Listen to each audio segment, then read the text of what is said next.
Merci. La parole est à notre collègue Emmanuel Capus pour le groupe Les Indépendants. Vous avez la parole, mon cher collègue. Merci, Monsieur le Président. Dans cette crise, les soignants sont en première ligne. Je tiens bien évidemment à saluer leur professionnalisme et leur dévouement. Je tiens aussi, comme vous l'avez fait, Monsieur le Président, à saluer tous nos concitoyens qui respectent les consignes et qui restent confinés chez eux. Ils contribuent également à endiguer l'épidémie. Au-delà, je voudrais saluer tous les Français qui continuent de remplir leur mission. Je pense aux caissières, aux policiers, aux militaires, aux éboueurs, aux fonctionnaires, aux routiers, aux agriculteurs et à tous ces professionnels qui continuent à travailler malgré les conditions dégradées. Pour mener la guerre contre le virus, notre pays a besoin que chacun soit à son poste. La continuité des services est indispensable au fonctionnement de notre pays. Cela vaut particulièrement pour nos services publics. Je partage à cet égard l'attachement à la continuité du service postal dans nos territoires ruraux qui a été évoqué. Il n'est pas acceptable que des postes ferment ou que le courrier et la presse ne soient plus distribués. C'est souvent aujourd'hui le seul lien avec l'extérieur, notamment pour les plus âgés. L'heure est à la mobilisation générale. La France a besoin que chacun soit à son poste pour que chacun puisse se nourrir, se chauffer, s'éclairer.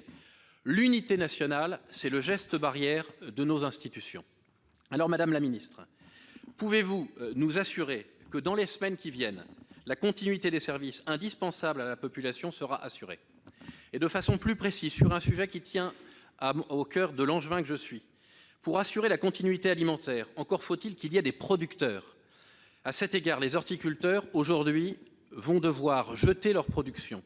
Ma seconde question très simple est donc la suivante. Pour leur donner de l'air, pourriez-vous les autoriser à commercialiser leurs plants potagers, qui sont les aliments des mois prochains? Merci. Pour vous répondre, la parole est à Madame Agnès Pannier-Runacher, secrétaire d'État auprès du ministre de l'Économie et des Finances.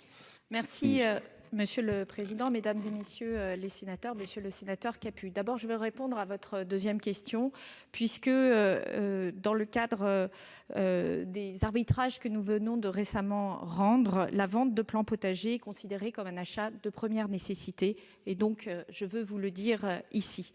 Par ailleurs, évidemment, nous travaillons à la continuité des services. Comment y travaillons-nous? En faisant le bilan avec chaque filière de façon à voir quels sont les grains de sable qui empêchent cette continuité. Ces grains de sable, on les connaît, c'est la logistique, c'est l'approvisionnement, c'est la capacité pour les salariés à exercer leur métier et c'est la crainte qu'ils peuvent avoir légitimement de l'exercer dans les meilleures conditions sanitaires. C'est pour cela que le ministère de la Santé travaille avec le ministère du Travail à préciser très exactement les conditions dans lesquelles ce travail doit être exercé, à rappeler comment les gestes barrières et les mesures de distanciation peuvent être mis effectivement en place dans des conditions de travail, comment on peut équiper l'ensemble des salariés. Ça peut être des plaques de plexiglas qui séparent et qui distancient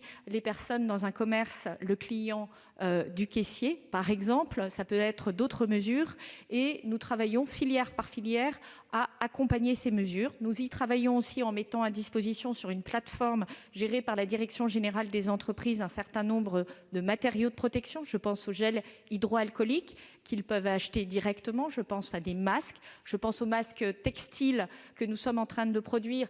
Et vous interrogez à raison de 480 000 masques textiles par jour. Alors, comme ils sont réutilisables, ce sont des productions qui sont en réalité massives. Donc voilà, très concrètement, toutes les façons d'assurer la continuité du service dans notre pays. Monsieur Capus, quelques secondes, non?